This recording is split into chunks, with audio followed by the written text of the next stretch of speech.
नमस्कार दोस्तों, आप देख रहे हैं आर के बोधवाणी। जीवन में सबसे बड़ी शक्ति शब्दों में नहीं बल्कि संयम में छिपी होती है। हम अक्सर सोचते हैं कि तुरंत जवाब देना हमारी ताकत है, लेकिन सच्चाई यह है कि हर जवाब देना जरूरी नहीं होता। कई बार जो व्यक्ति प्रतिक्रिया नहीं देता वही परिस्थिति पर सबसे गहरा नियंत्रण रखता है। आज की कहानी आपको सिखाएगी कि प्रतिक्रिया से नहीं, समझ से जीवन बदलता है। ये कहानी है एक ऐसे व्यक्ति की जिसने बोलकर नहीं बल्कि शांत रहकर खुद को और अपनी दुनिया को बदल दिया। बहुत समय पहले वैशाली नगर में एक युवक रहता था जिसका नाम था विवेक। विवेक बुद्धिमान था, पर उसका स्वभाव बहुत संवेदनशील था। कोई उसकी आलोचना कर दे तो वो तुरंत आहत हो जाता, कोई उसकी बात काट दे तो वो बहस पर उतर आता। उसे लगता था कि हर जगह अपनी बात साबित करना जरूरी है। धीरे धीरे उसका जीवन उलझनों से भरने लगा। मित्र उससे कतराने लगे, परिवार के साथ तनाव बढ़ने लगा। विवेक को समझ आने लगा कि समस्या दुनिया में नहीं, शायद उसके भीतर है, लेकिन वो ये नहीं जानता था कि बदलाव की शुरुआत कहां से करे। एक दिन उसे पता चला कि पास के विहार में भगवान बुद्ध ठहरे हुए हैं। विवेक ने उनके बारे में बहुत सुना था, उनकी शांति, उनकी करुणा और उनके शब्दों की गहराई। वो उनके पास पहुंचा। सभा में बैठकर उसने बुद्ध को कहते सुना, जो व्यक्ति हर परिस्थिति में प्रतिक्रिया देता है वो दूसरों के हाथों की कठपुतली बन जाता है, लेकिन जो व्यक्ति सजग होकर प्रतिक्रिया चुनता है वही स्वतंत्र होता है। ये शब्द सीधे विवेक के हृदय में उतर गए। प्रवचन समाप्त होने के बाद वो बुद्ध के पास गया और बोला, भगवान, मैं बदलना चाहता हूं, पर मुझे समझ नहीं आता कि मैं अपने स्वभाव को कैसे नियंत्रित करूं। बुद्ध ने शांत स्वर में कहा, विवेक, परिवर्तन बाहर से नहीं, जागरूकता से शुरू होता है। मैं तुम्हें 5 स्थितियां बताऊंगा।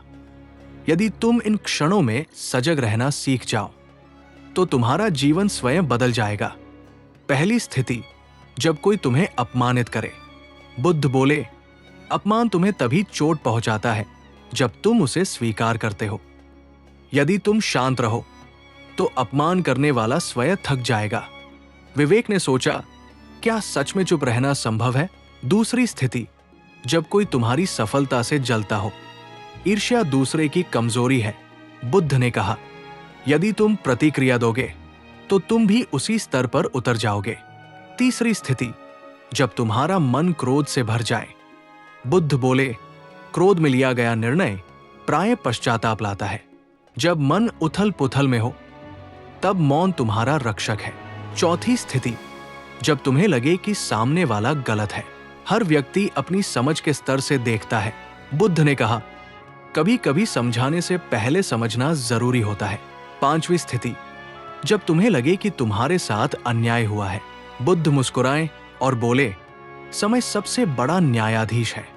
हर लड़ाई लड़ना आवश्यक नहीं होता। इन शिक्षाओं को सुनकर विवेक ने प्रण लिया कि वो अभ्यास करेगा। कुछ दिनों बाद पहला अवसर आया।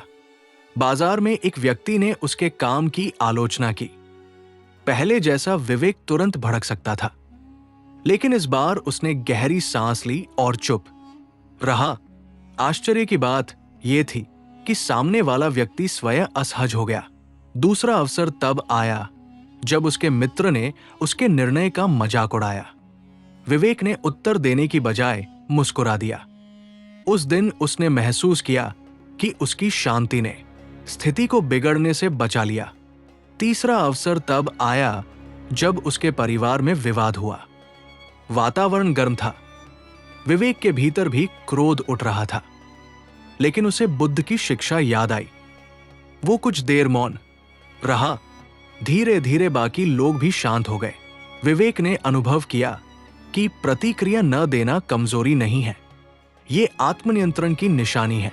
एक दिन वह फिर बुद्ध के पास गया और बोला, भगवान, मैं अब हल्का महसूस करता हूं। पहले हर बात मुझे विचलित कर देती थी। अब मैं पहले सोचता हूं, फिर प्रतिक्रिया देता हूं, या कई बार बिल्कुल नहीं देता। बुद्ध ने कहा, विवेक, यही जागरूकता है। जीवन तुम्हें परखेगा, लोग तुम्हें परखेंगे, पर यदि तुम अपने मन पर नियंत्रण रखोगे तो कोई भी परिस्थिति तुम्हें अस्थिर नहीं कर पाएगी। समय बीतता गया, विवेक का व्यवहार बदल गया।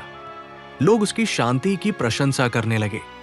जो व्यक्ति पहले हर बात पर प्रतिक्रिया देता था, अब वही व्यक्ति सबसे स्थिर और संतुलित बन चुका था। एक शाम वो नदी किनारे बैठा सूर्यास्त देख रहा था। उसके भीतर गहरा सुकून था। उसने महसूस किया कि सच्ची शक्ति दूसरों को हराने में नहीं, स्वयं को जीतने में है। लेकिन दोस्तों, कहानी यहां खत्म नहीं होती।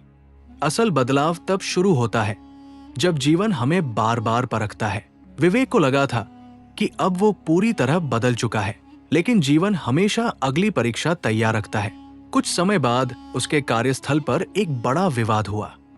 उसके सहकर्मी ने जानबूझकर उसकी मेहनत का श्रेय खुद ले लिया। ये अन्याय था। इस बार मामला अपमान से बड़ा था। ये उसके भविष्य से जुड़ा था। उसके भीतर तूफान उठ रहा था। मन कह रहा था, अब चुप रहोगे तो लोग तुम्हें कमजोर समझेंगे। अहंकार कह रहा था, जाकर अभी सबके सामने सच बोल दो। लेकिन उसी क्षण उसे बुद्ध के शब्द याद आए, हर लड़ाई लड़ना आवश्यक नहीं होता। उसने तुरंत प्रतिक्रिया नहीं दी। उसने समय को चुना। कुछ दिनों तक वो शांत रहा। उसने अपने काम को और बेहतर किया। उसने बिना शोर मचाए अपनी योग्यता को प्रमाणित किया। धीरे धीरे सत्य स्वयं सामने आने लगा। लोगों को समझ आने लगा कि असली मेहनत किसकी थी। एक दिन वही सहकर्मी उसके पास आया और बोला, मैंने गलत किया था। मुझे लगा तुम प्रतिक्रिया दोगे, लेकिन तुमने नहीं दी। तुम्हारी शांति ने मुझे शर्मिंदा कर दिया। विवेक मुस्कुराया। उसने महसूस किया कि कभी कभी प्रतिक्रिया न देना सामने वाले के लिए सबसे बड़ा दर्पण बन जाता है। दोस्तों, जब हम हर बात का जवाब देते हैं तो हम अपनी ऊर्जा दूसरों की नकारात्मकता में खर्च कर देते हैं। लेकिन जब हम संयम रखते हैं तो वही ऊर्जा हमारी शक्ति बन जाती है। याद रखिए, जो आपको उकसाता है वो आपको नियंत्रित करता है। जो आपको क्रोधित करता है वो आपके मन का मालिक बन जाता है। लेकिन जिसे आप अनदेखा कर देते हैं वो स्वयं कमजोर हो जाता है। एक दिन विवेक ने बुद्ध से पूछा, भगवान, क्या हमेशा मौन रहना चाहिए? बुद्ध ने उत्तर दिया, मौन और कायरता में अंतर है। जब तुम्हारा मौन जागरूकता से आता है वो शक्ति है। जब मौन डर से आता है वो कमजोरी है। उन्होंने आगे कहा, सच्चा ज्ञानी वही है जो प्रतिक्रिया को नहीं बल्कि प्रतिक्रिया के समय को चुनता है। ये बात विवेक के जीवन का सिद्धांत बन गई। आज आपसे भी कोई ऊंची आवाज में बात कर सकता है, कोई आपकी आलोचना कर सकता है, कोई आपको गलत समझ सकता है। लेकिन प्रश्न ये नहीं है कि वे क्या कर रहे हैं, प्रश्न ये है, आप क्या चुनते हैं? वर्षों बाद विवेक स्वयं लोगों को सिखाने लगा कि जीवन में सबसे बड़ी जीत स्वयं पर जीत है। लोग उससे पूछते, आप इतने शांत कैसे रहते हैं? वो मुस्कुराकर कहता, मैंने हर लड़ाई लड़ना छोड़ दिया है। और सच यही है दोस्तों, जब हम अनावश्यक प्रतिक्रियाएं छोड़ देते हैं तो जीवन सरल हो जाता है। इसलिए अगली बार जब कोई आपको उकसाए, जब कोई आपको नीचा दिखाने की कोशिश करे, जब कोई आपकी शांति को चुनौती दे, तो तुरंत जवाब देने से पहले खुद से पूछिए, क्या ये प्रतिक्रिया मेरी शक्ति बढ़ाएगी या मेरी शांति छीन लेगी? याद रखिए, हर बात का जवाब देना जरूरी नहीं होता। कई बार मौन ही सबसे ऊंचा उत्तर होता है। लेकिन दोस्तों, सबसे कठिन परीक्षा बाहर नहीं, घर के अंदर होती है। दुनिया के सामने शांत रहना आसान है, लेकिन जब अपने ही आप को गलत समझ ले तब संयम रखना सबसे कठिन होता है। एक दिन विवेक के घर में बड़ा विवाद हुआ। उसके छोटे भाई ने उस पर आरोप लगाया कि वो परिवार की जिम्मेदारियों से बच रहा है। बात छोटी थी, लेकिन शब्द भारी थे। तुम सिर्फ अपने बारे में सोचते हो। विवेक के भीतर दर्द था। उसे लगा, इतना सब करने के बाद भी मुझे गलत समझा जा रहा है। मन फिर से प्रतिक्रिया देना चाहता था। इस बार क्रोध नहीं, बल्कि आहत अहंकार बोलना चाहता था। लेकिन उसी क्षण उसे बुद्ध की एक और बात याद आई, जिसे तुम अपना कहते हो वही तुम्हारी सबसे बड़ी परीक्षा बनता है। विवेक ने उस दिन बहस नहीं की। वो चुपचाप अपने कमरे में गया। उसने खुद से पूछा, क्या मुझे सही साबित होना है या रिश्ता बचाना है?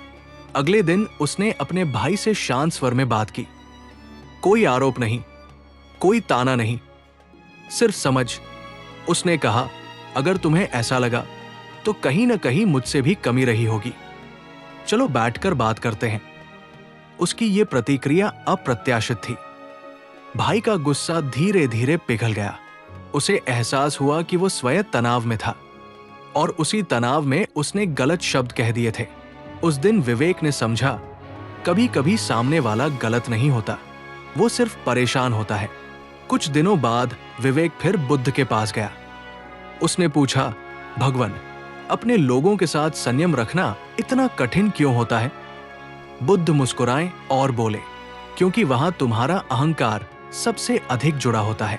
उन्होंने कहा, जहां मैं बड़ा होता है वहां विवाद बड़ा होता है।